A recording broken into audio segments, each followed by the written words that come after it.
What happens when SJWs are allowed to produce their own original concepts? You get absolutely puerile dreck like this new sci-fi cartoon, Magical Girl Friendship Squad. Now available in paperback and Kindle Unlimited. Isis, All That Glitters. The goddess next door takes on a bikini-clad bank robber in this action-packed all-new Isis series adventure. Get Isis, All That Glitters in paperback and Kindle Unlimited today. One of my viewers told me all about this new sci-fi show, Magical Girl Friendship Squad. And after watching 3 episodes of this show, Magical Girl Friendship Squad, I wish I had some brain bleach so I could erase this absolutely awful show from my memory. Now, this Magical Girl Friendship Squad is what happens when you give SJWs access to a platform like animation and allow them to present their own concepts to the world. And when these SJWs are allowed to be able to present their own concepts, they show us how little imagination and creativity they have and how they really don't understand anything about the world going on around them. Your Magical Girl Friendship Squad is basically a lot like what I wrote when I was 9 years old. Back then, when I was 9 years old and I was writing Mayor Fox stories, I was coming from a place of primarily my feelings regarding the character. I was putting and projecting my own ideas onto the character without focusing on any sort of concepts like structure, form, or even thinking about things like a 3-act story paradigm. And it's quite disturbing to see a project like this get greenlit by Hollywood movie studios and television studios and channels like the Sci-Fi Network. Here you are giving somebody with a child's understanding of writing the opportunity to go out here and produce an animated series, and they show how they have no grasp of the concepts or no grasp of the material to be able to produce something of any sort of substance, because this show's whole premise is absolutely ridiculous. If you go to the Sci-Fi website, you'll see that it says, a red panda named Nut gives Alex and Daisy magical abilities, forcing them to get their lives together in order to save the universe.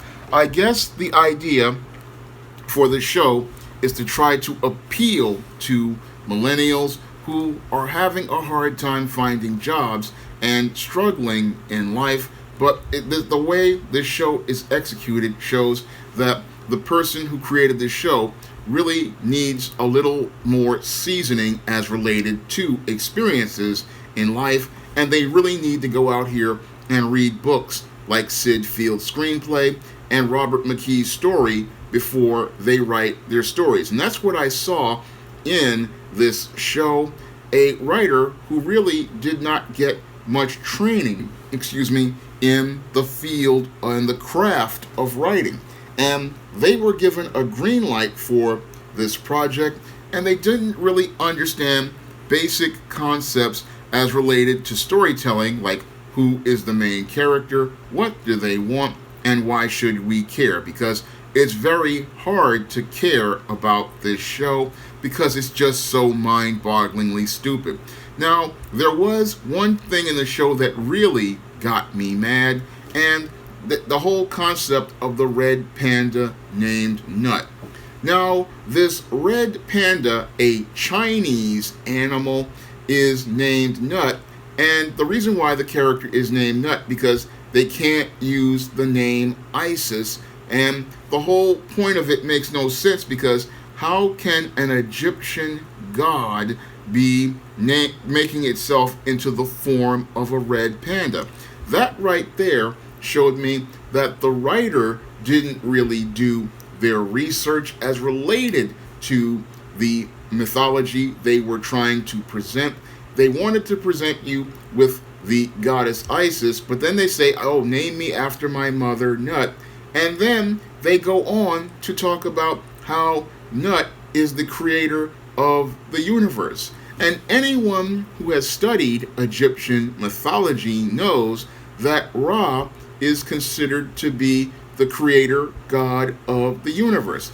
But the SJW, they don't want to do any sort of research. They want everything to fit into their distorted idea of reality. And that's what this woke show does, is try to make everything fit within the creator's idea of reality, the same way 9-year-old me used to try to make things fit into a reality so that it could be the way I wanted it to be. And the creator of the show, what they did with the Egyptian gods, again, is they're going to make it where Isis names herself after her mother, and then talks about she's creating universes when, if you did your research, you know that Nut is the goddess of the sky and Isis is the mother goddess. So those are their roles, but this show wants to make it where she's the creator of a universe, but Ra is the creator of the universe.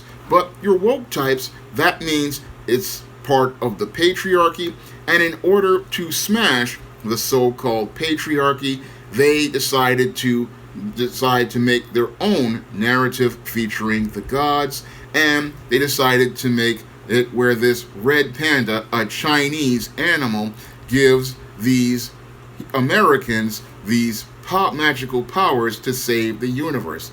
That's the most ridiculous thing I have ever heard, but that's the premise of this show. And as I started watching these episodes, I could see all of the SJW tropes that I had to suffer in all of those Marvel comics for the last 3 years in place in this show. Here we have your slender Asian woman and your big fat black woman.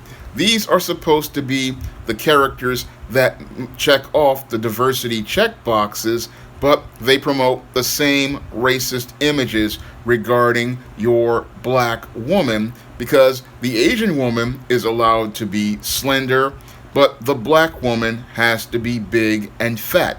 And that promotes an old racist trope about black women, because they always make the black woman big and fat so that the white and Asian characters can appear to be more attractive than comparison. Then we get into the powers, which are supposed to be so woke, and the Asian girl has a bong and made out of Tom Selleck, and that gives her her powers. But the black girl, she gets a birth control pill as her powers, and that's supposed to be the weapon she uses. And again, we start to see the passive-aggressive racism presented with this overweight black character. We get to see her being associated with sex and sexuality, and that is done insidiously by her powers primarily being focused on birth control and being focused as related to sex-related things. So they passively present you with so-called diversity, but aggressively present you with the same old racism in this so-called magical girl friendship squad. Now, as we go down the list of SJW tropes, in the first episode, we get the head trauma when they take on the evil demon who poses as a barista, and we get introduced to the evil white male villain who works in corporate America. So we get all of the numerous woke tropes in your magical girl friendship squad, and we don't get any of the quality things as related to a quality story or quality character development. These characters are just as idiotic, irresponsible, and incompetent as those SJW Marvel characters are, and everything with them is primarily based on identity politics and not anything as related to developing character development or voice. And as I was watching the show, the dialogue is so chock full of cringe, it's just not funny. I mean, so many of these episodes of this show are just absolutely painful to watch. It's like this person just sat down in front of Twitter to get their dialogue, and they were reading message boards in order to get their plots. That's how absolutely horrific this show is, and it just shows me this. If this is what an SJW goes out here and creates when they get in front of a platform like animation, then entertainment is practically screwed, because if these people are supposed to be the future of Hollywood is practically screwed. Now, what really disturbs me about this Magical Girl Friendship Squad is the fact that this show got greenlit when there are plenty of other great concepts out there. I mean, why is it that Hollywood wants to push this absolutely horrible show when there are guys like me out here who have lots of great stories out here that can give you the actual diversity and show you diversity of thought with black characters and give you really great stories? And there are other great creators out there, like the creators of Tuskegee Heirs, like the creators of Search for Siddiqa, and many other great black comic creators out there. And you could think that sci-fi, they would come and contact a guy like me with a character like Isis or E-Steam or one of those other creators like Greg Burnham with Search for Siddiqa and Tuskegee Heirs, or Chris Brown and Omega Black. You think you would contact one of those creators and give them an opportunity to have access to the platform to create some great animation. But no, the people at Sci-Fi, they want to be so woke. But ironically, when they show us why they're so woke, they show us how racist they truly are, because this show, in its attempts to try to be so woke, oftentimes shows us how racist it truly is, and it's just one of the absolute worst shows to ever grace television, worse than My Mother the Car, and worse than many other horrific TV series I have watched. I mean, I have watched my fair share of terrible programming like Jim Kelly's Black Samurai and Dolomite, and I'd have to say those films would be considered classics compared to this absolute dreck of a show that makes absolutely no sense, because this creator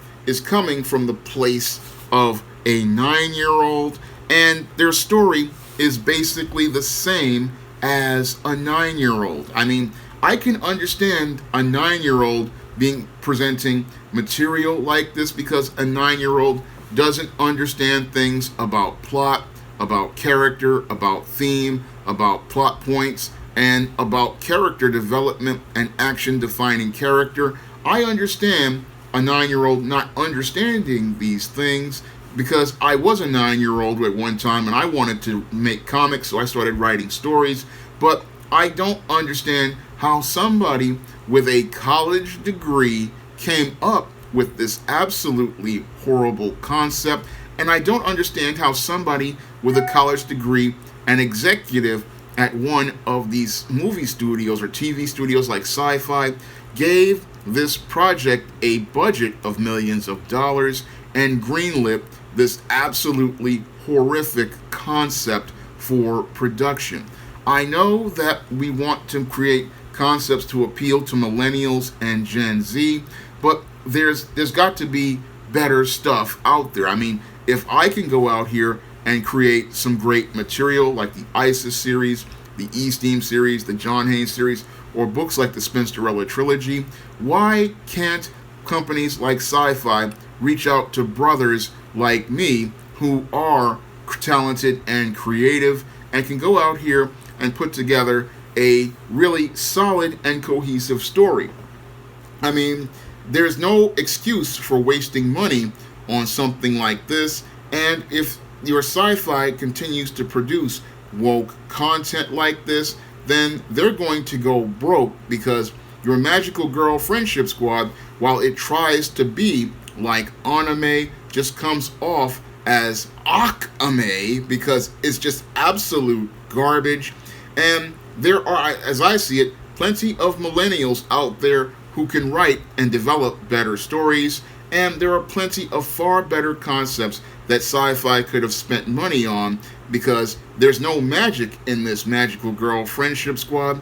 It's a great tragedy that this horrible program got a green light, and it's a horrible tragedy that people think that this is what young people would want. I mean, this SJW show is just, it's one of the worst things I've ever seen. It comes from a really navel-gazing perspective, a narcissistic perspective, and it shows me that when you have a no-talent writer, what happens is they start making stuff up instead of doing their research, because it's inexcusable for you to have a Chinese animal playing an Egyptian god and then trying to make it where she's trying to be smashing the patriarchy when there's a patriarchal order for that set of gods. And I know that from doing my research for writing the ISIS series, and that was one of the things that really offended me about this woke show.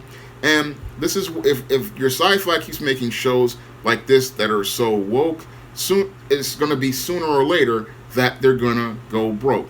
Now, if you want to pick up some quality action-packed African-American fantasy fiction like the ISIS series, the E-Steam series, the John Hayes series, and the books of the Spinsterella trilogy, you can find all of those books on Amazon.com in paperback and Kindle format. You can also find them on Smashwords, the iBookstore, and Google Play. And if you want to see me make more videos like this, you can donate to my Patreon, my PayPal, and my Cash App by clicking the links in the description box. That's all I have to say for this video. You can comment, rate, and subscribe.